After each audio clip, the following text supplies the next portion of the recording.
What's up, everybody? It's Old Man Winter 8 for Sun and Ski Sports, and in this video we're going to find out if the Never Summer Nokhu is a wise buy for you.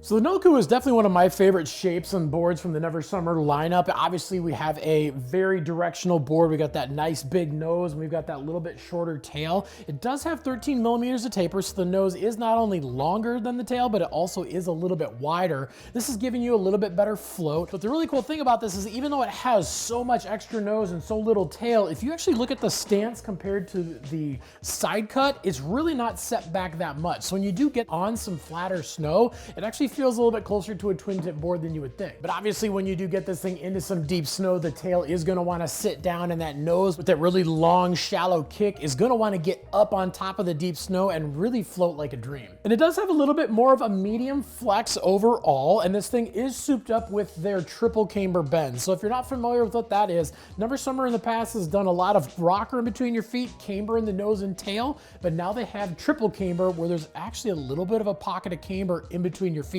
So literally we have camber, camber, and camber. Now what's rad about this is this helps create their rip edge hold technology. And the cool thing is yeah, this board is still rocker dominant, so you still are getting that nice easy catch free feel, and you're getting that super float when you get it into the deeper snow. But by having that little extra pocket of camber in between your feet, now we're actually adding contact points to help this thing carve. Now why that's important is instead of wiggling the edge and giving you contact points on the side, it allows them to keep a much smoother side cut in their power grip side cut, but they're adding that edge hold to the bottom of the board. So you are getting something that wants to dig in on those harder, icier conditions, but every single carve is nice and smooth and you're not getting any drag. Also, if you do get this thing into some wetter conditions, it's helping to reduce the suction, and it's basically giving a board that does not want to stick to the snow, it wants to cut through it. And then inside we have their Bi-Lite fiberglass with an extra layer of the STS pre-tension fiberglass through the entire board. And that's basically a fiberglass that has already been stretched and loaded up before it's even put into the board. So this thing wants to go somewhere and wants to have that energy even before you step on it. And as if that wasn't enough, they're all doing their carbon VXR laminate. So we've got big V's up in the nose and in the tail, and then we have a big X through the middle of the board. So not only is this helping to transfer energy from your bindings